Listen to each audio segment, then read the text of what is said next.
Halo teman-teman semua, perkenalkan aku Dr. Muda Nathaniel Ebot David dari Departemen Ilmu Kesehatan Jiwa Rumah Sakit Umum Daerah Dr. Sarponwar Malang, Fakultas Kedokteran Universitas Brawijaya.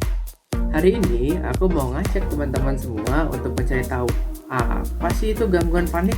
Yuk kita cari sama-sama. Check it out.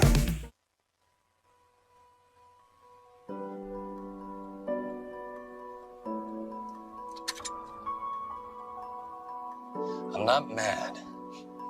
I'm a little mad, but I want to understand what's going on. Dad, not now. Yeah, it's not like you to be this reckless with your health, your future.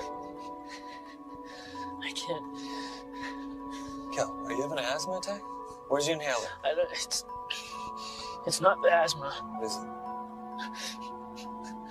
Tell me what you're feeling. My heart's beating fast. You feel dizzy? The walls closing in?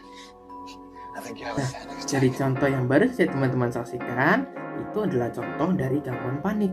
Gangguan panik adalah suatu keadaan di mana terjadinya serangan panik atau kecemasan yang berat dan kemudian terjadi secara spontan atau tidak terduga yang disertai dengan beberapa gejala otonomik seperti diantaranya adalah khususnya jantung dan paru-paru.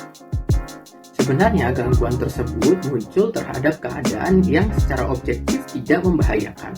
Selain itu, situasinya tidak dapat diprediksi dan dapat menimbulkan ketakutan antisipatif. Sampai dengan saat ini, masih belum diketahui apa penyebab dari terjadinya gangguan panik. Namun, beberapa hipotesis menyatakan ada 3 faktor utama terjadinya gangguan panik. Di antaranya adalah faktor biologis, faktor genetik, dan juga faktor psikologi. Secara faktor biologis, terdapat gangguan struktur dan juga fungsi otak, di mana gangguan tersebut khususnya terjadi pada persinyalan yang terjadi di dalam otak, seperti gangguan pada serotonin, gangguan pada GABA, dan juga gangguan pada norepinefrin. Nah, secara faktor genetis, pada orang yang mengalami gangguan panik, pada keturunan pertamanya memiliki resiko kerentanan 4 sampai dengan 8 kali lebih tinggi untuk mengalami gangguan. Selanjutnya, pada faktor psikososial didapatkan adanya pola ketakutan terhadap sosialisasi pada masa anak, kemudian hubungan terhadap orang tua yang kurang baik, dan juga didapatkan adanya perasaan yang terjebak pada masa yang lampau. Nah, pada kebanyakan kasus diketahui rasa marah dan agresivitas cukup sulit untuk dikendalikan. Orang yang mengalami gangguan panik juga diketahui memiliki fantasi-fantasi tertentu, misalkan memiliki harapan untuk melakukan balas dendam terhadap orang-orang tertentu yang dianggap membahayakan terhadap dirinya. Setelah perjalanan penyakitnya, gangguan panik biasanya dialami oleh orang-orang yang berada pada rentang remaja akhir hingga dewasa muda. Nah, biasanya gejala tersebut tidak dikaitkan dengan adanya suatu stresor tertentu, walaupun pada kenyataannya sering kali dihubungkan dengan adanya stresor dalam hal faktor psikososialnya. Nah, gejala apa saja sih sebenarnya yang menyertai gangguan panik? Di antaranya seperti gejala-gejala yang terjadi pada gangguan jantung, seperti diantaranya didapatkan adanya nyeri dada, kemudian dada yang berdebar-debar, lalu juga didapatkan adanya perasaan seperti tercekik, dan juga didapatkan adanya keringat dingin. Sedangkan gejala pada paru-paru dapat terjadi seperti diantaranya sesak napas ataupun menginduksi terjadinya asma. Oleh karena dapat terjadi secara berulang, maka kemudian orang yang mengalami gangguan panik akan mengalami ketakutan antisipatorik terhadap episode selanjutnya, dan kemudian berusaha untuk mencari pertolongan dengan mendatangi rumah sakit yang berada di sekitarnya.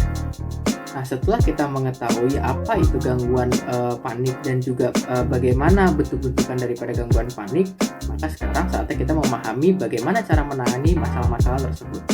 Prinsipnya terdapat 2 pendekatan.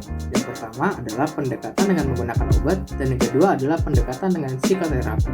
Untuk pendekatan pengobatan biasanya kita menggunakan golongan antidepresan tipe SSRI atau serotonin selective reuptake inhibitor, seperti contohnya fluoxetine, kemudian ada escitalopram, ada sertralin, dan lain sebagainya. Dan psikoterapi kita dapat menggunakan 3 cara. Yang pertama adalah terapi relaksasi. Terapi relaksasi mengedepankan prinsip bagaimana cara kita mengontrol emosi melalui pernapasan yang baik, diantaranya adalah bernapas dalam dan kemudian dilanjutkan dengan pengeluaran secara perlahan. Hal tersebut baiknya dilakukan bersama dokter pada mulanya, kemudian dapat dilanjutkan secara pribadi dalam kehidupan sehari-hari. Yang kedua adalah Cognitive Behavioral Therapy atau CBT. CBT berfungsi untuk menggantikan pemikiran irasional menjadi pemikiran rasional terhadap kehidupan ataupun terhadap pemikiran yang dialami oleh orang yang mengalami gangguan panik. Yang ketiga adalah pendekatan dengan psikoterapi dinamik, di mana individu akan diajak untuk lebih mengenali diri sendiri dan juga mengenali kepribadian diri sendiri untuk menyesuaikan dengan apa yang selama ini dihadapi. Nah, sekarang teman-teman sudah mulai paham bukan mengenai gangguan panik? Maka jika teman-teman sendiri merasakan hal tersebut ataupun orang-orang yang berada di sekitar teman-teman, maka segeralah cari pertolongan dengan mendatangi profesional, yaitu psikiater yang berada di sekitar teman-teman. Sekian dulu informasi yang dapat saya sampaikan. Sampai ketemu di informasi selanjutnya.